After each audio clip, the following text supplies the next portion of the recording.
If anyone deserved a fair go, it was Nanette May. But after 3 years, she's still waiting. Nanette was stalked by an ex-boyfriend, ambushed and brutally attacked, left for dead. Eventually, he was charged with attempted murder and faced 25 years in jail. But Karl Koch will only serve 6.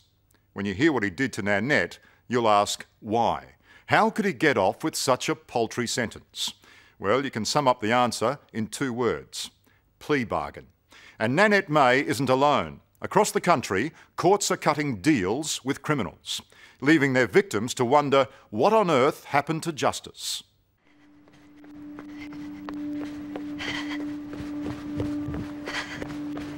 For Nanette May, going for a jog near her Sydney home is one of the simple pleasures of life. But this 50-year-old psychologist doesn't take it for granted. You see, Nanette is lucky to be alive. Viciously attacked and nearly killed by an ex-boyfriend, her fitness may well have saved her life.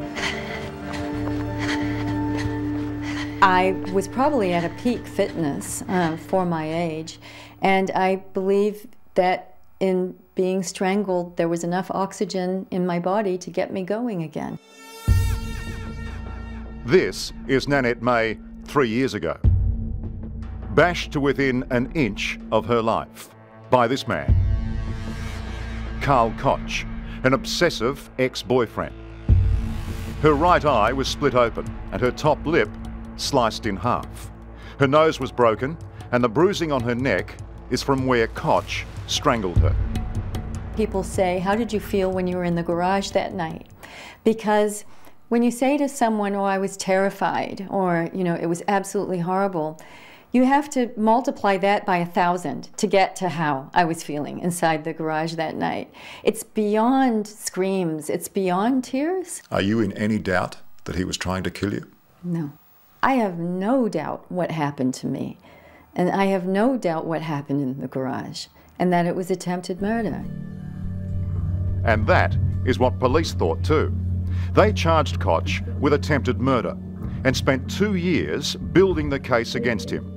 But on the eve of the trial, the prosecution accepted a guilty plea to the lesser charge of grievous bodily harm. Instead of the maximum 25 years, Karl Koch will serve just 6. I'm furiously angry. I'm so angry. I've often said, like, I wish I could stand on the top of Mount Everest and scream so loud everyone in the world heard it, because it's so wrong. Nanette is just one of a growing number of victims of plea bargaining. 18-year-old Aaron Linskens was killed during a pub brawl in suburban Melbourne. His parents, John and Diane, have endured 7 years of disappointment with the legal system. I feel just like I did the day that they turned my son's life support off. It's exactly the same feeling. It's an absolute, the most devastating thing that you can ever go through in your life. It was closing time on a Saturday night, and the pub car park was out of control. The judge described it as a soccer riot. Ryan Lee Johns, already on a good behaviour bond for assault, was right in the thick of it. Aaron Linskens was just a frightened, innocent onlooker. Yet for some unexplained reason, Johns attacked him.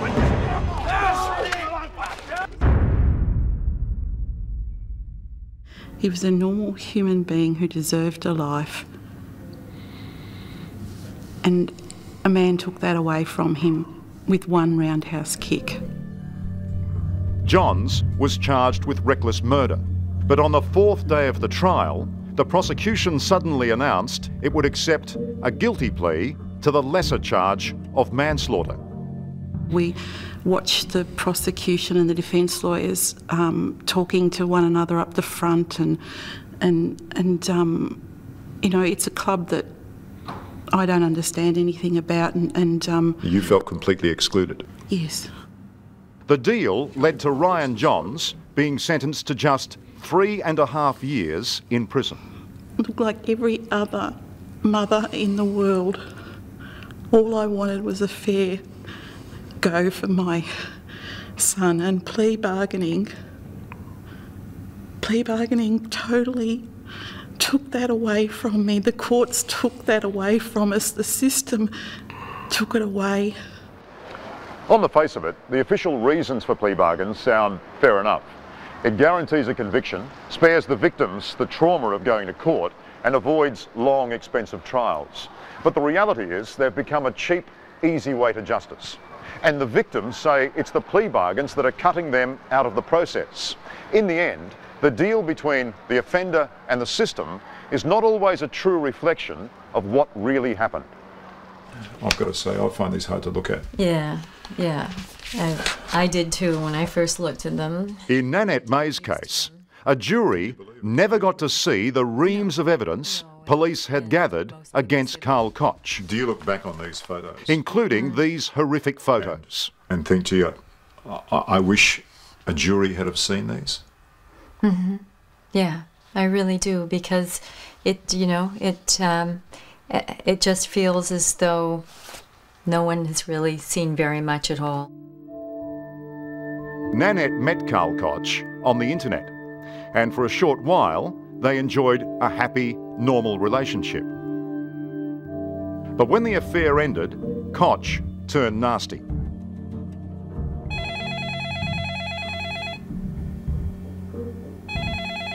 It was intense harassment. The phones wouldn't stop ringing. The emails wouldn't stop coming in. It was sort of like Fatal Attraction, only worse. For 2 years, he stalked and harassed Nanette and made this ominous threat over the phone. He phoned and said, if I can't have your eyes in your mouth, then no one's going to have them.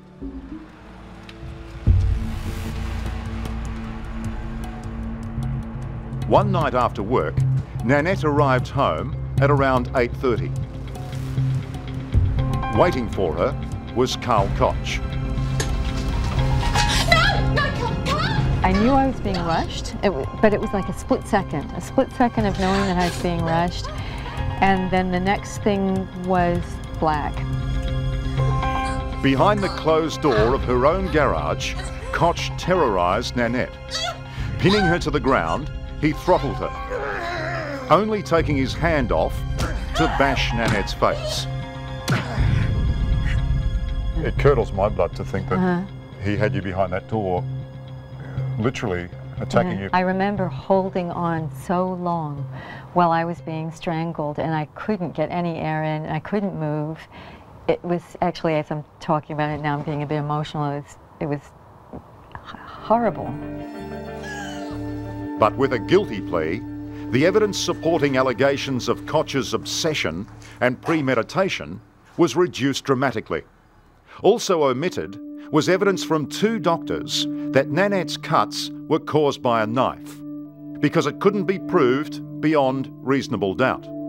So overall, the whole thing was watered down? Yes. In your opinion? Yes. Completely watered down? Yes, yeah. But they got their guilty plea?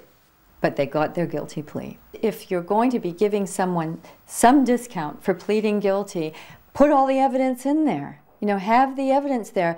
What is amazing is you're getting the discount, and then the evidence is being excluded from the sentencing hearings.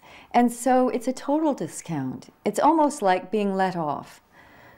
We tried to talk to New South Wales Director of Public Prosecutions, Nicholas Cowdery, but he refused to tell us why his department accepted a guilty plea. That left John Hatzistikos, the State Attorney General, to answer some questions. Minister, the bloke who did this left her for dead. And because he got a plea bargain, he cops a discount purely for pleading guilty. Well, look, I'm not going to comment on the specifics of the case at this point for obvious reasons. It's important, however, to ensure that all persons who are in a position where they have been the subject of a case which has involved such trauma to themselves don't feel re-traumatised by the criminal justice process. Why are we cutting more and more deals with criminals? Well, they're matters for the DPP. Ultimately, the DPP has to make a decision as to whether or not he can sustain a charge or not. But you're the state's number one law officer. Are you worried about the increase in the numbers or not? In many of those cases, if the DPP cannot sustain a charge which has been laid, then it's not appropriate that it proceed to court. It seemed to be that they think, well, this is excellent. A plea bargain is excellent because it protects you from having to give evidence in court. I was always willing to go to give evidence in trial. Have a go at doing this one as quickly as you can. Okay. But that day in court never came. Instead, Nanette spent much of her time in rehabilitation. She suffers post-traumatic stress disorder and a brain injury which has permanently impaired her cognitive ability. Not having a very good time of it. There we go. Yeah. Clinical psychologist Dieter Schlosser has been helping Nanette recover. Nanette was on the verge of doing her PhD. How far away is she from that? She would struggle. You're essentially saying she'll never be completely normal again. As I say, given the way the trauma occurred, I would doubt complete recovery. John and Diane Linskens, parents of murdered teenager Aaron, say they are also suffering the consequences of plea bargains. This is the man who killed your son, now attacking somebody else. Just months after finishing his parole period for killing Aaron Linskens, Ryan Lee Johns was at it again. The guy hasn't even had a chance to defend himself. That is pathetic. That's what he did to our baby. To me, it's someone shoots someone with a gun, they know what the gun's going to do and what damage the gun's going to do. He knows what damage a kick is going to do. He's killed someone and he does it again. There's no excuse for that, is there? So, for the third time, the serial kicker fronts court. And despite his record, despite the fact that he's already killed once, Ryan Johns is sentenced to just 12 months. But get this, because he pleaded guilty and because it was an early plea, the court is prepared to offer him another bargain. This time the discount is 30% off. He cops just 8 months in jail. Our child was worth so much more, and every human being's worth so much more. And unless somebody can stand up and say this is not the way to do it, this is wrong. And I'm terrified that there's going to be another family that's going to live what we live. Our legal system is not perfect, and it would be unfair to expect otherwise. But it would be reasonable to expect that people like Aaron Linskens and Nanette May feel like they get some form of justice. Instead, the outcome for Nanette is a lifetime of looking over her shoulder, waiting in fear for when Karl Koch is released 3 years from now. I've just lost 3 years of my life since the crime started. And 3 years from now, I'm going to have to be completely worrying about my physical safety, whether I'm going to be hurt or killed, not whether, when I'm going to be hurt or killed. So you think when he's out of jail, he'll come after you? Yes, I do. Yes, I do.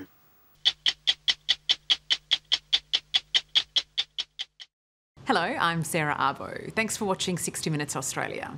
Subscribe to our channel now for brand new stories and exclusive clips every week. And don't miss out on our Extra Minutes segments and full episodes of 60 Minutes on 9now.com.au and the 9Now app.